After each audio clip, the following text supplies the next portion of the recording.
দুর্ঘটনাস্থলের ছবিটা একবার দেখুন, কি ভয়ঙ্কর ঘটনা ঘটেছে।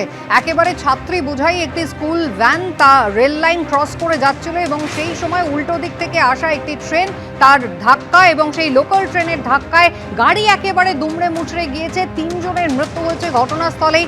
আহত হয়েছেন বেশ কয়েকজন, যার মধ্যে একজন এখনো কিন্তু গুরুতর জখম বলে জানা যাচ্ছে। রেল গেটে কিন্তু গেটম্যান ছিলেন, তার উপস্থিতিতে এরকম একটা ঘটনা কিন্তু একাধিক প্রশ্ন তুলে দিয়েছে। পুলিশের উচ্চপদস্থ আধিকারিকরা যেমন ঘটনাস্থলে এসে পৌঁছেছেন, তেমনি রেলের পক্ষ থেকে তদন্তকারী অফিসাররা তারাও কিন্তু আসছেন। আর ইতিমধ্যেই স্থানীয়রা তারা অভিযোগ করতে শুরু করেছেন যে নেশাগ্রস্ত অবস্থায় ছিলেন এই গেটম্যান এবং অতীতেও কিন্তু একাধিক অভিযোগ তার বিরুদ্ধে তারা করেছেন, এমনটাই তাদের দাবি।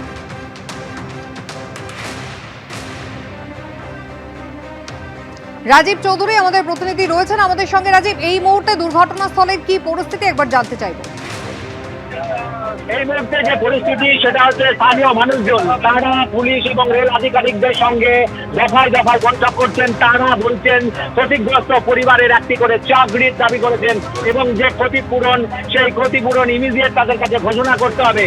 এবং যে 3 জন ঘটনাস্থলে মারা গেছেন, 2 জন ছাত্রী এবং 1 জন মধ্যবয়স্ক লোক যিনি শ্রমিকের কাজ করেন, কৃষি শ্রমিকের কাজ করেন, তার পরিবার সেই লোকটির ওপরই গোটা পরিবার চলতো।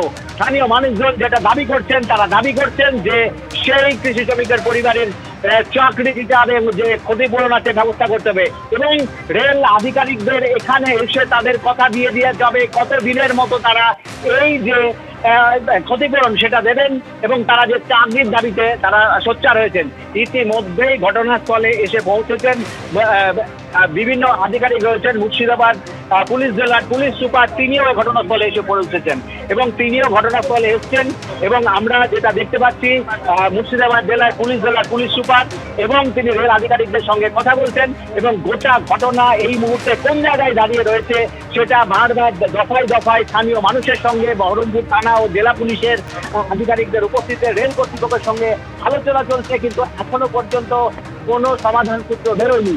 তারা একটাই দাবি করছেন, স্থানীয় মানুষজন দাবি করছেন, তাদের একটাই দাবি ক্ষতিগ্রস্ত যারা হয়েছেন 3 জন, যে 3 জন মারা গেছেন তাদের পরিবারে 1 জন করে চাকরির দাবিতে তারা সোচ্চার হয়েছেন এবং তাদের পর্যাপ্ত ক্ষতিপূরণ, যে শিশু 2 জন মারা গেছেন এবং যারা হাসপাতালে ভর্তি রয়েছেন তাদের প্রকৃত তাদের একেবারে তাদের পক্ষে তাদের যে হাসপাতালে যে 4 জন মরেছেন তাদের হাসপাতালে 4 জনের চিকিৎসা তারা সোচ্চার হয়েছেন, হাসপাতালে চিকিৎসার দাবিতে তারা সোচ্চার হয়েছেন। এবং এই ঘটনা নিয়ে কিন্তু উত্তেজনা রয়েছে, রেল চলাচল বন্ধ রয়েছে। স্থানীয় মানুষজন দফায় দফায় জেলা পুলিশ সুপারের উপস্থিতিতে আলোচনা হচ্ছে এবং তারা কথাবার্তা বলছেন এবং এই যে ঘটনা, এই ঘটনা নিয়ে কিন্তু ইতিমধ্যেই মানুষজন উত্তপ্ত হয়ে রয়েছেন। তারা গোটা রেল লাইন, তারপরে শুভরাজকে দেখানোর বলবো যে গোটা রেল লাইনের কি অবস্থা, রেল চলাচল বন্ধ, মানুষজন তারা দাঁড়িয়ে রয়েছেন এবং কাটোয়া আজিমগঞ্জ সেকশনে রেল চলাচল এই মুহূর্তে সাগরাঘাটের উপর দিয়ে বন্ধ রয়েছে এবং বেশ কয়েক ঘন্টা রেল চলাচল বন্ধ রয়েছে এবং স্থানীয় মানুষের একটাই দাবি, যেভাবে এই দুর্ঘটনা ঘটেছে তার দায়ভার রেল কর্তৃপক্ষকে নিতে হবে এবং যারা ক্ষতিগ্রস্ত হয়েছেন মৃত এবং আহতর পরিবারকে পর্যাপ্ত ক্ষতিপূরণ দিতে হবে।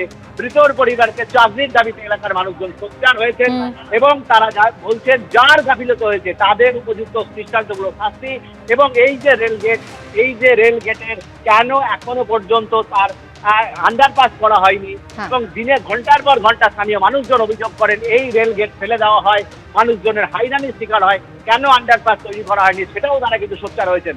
গোটা ঘটনা নিয়ে এই মুহূর্তে ঘটনাস্থলে মুর্শিদাবাদ জেলার পুলিশ সুপার তিনি উপস্থিত হয়েছেন। রেল কর্তৃপক্ষের আরপিএফ সহ বিএসএফ এর যারা জওয়ান রয়েছেন তারা এসছেন যাতে আর কোনো অপ্রীতিকর পরিস্থিতির সৃষ্টি না হয়, তার জন্য তারা এই মুহূর্তে রয়েছেন ঘটনাস্থলে। এবিপি আনন্দ, এগিয়ে থাকে, এগিয়ে রাখে।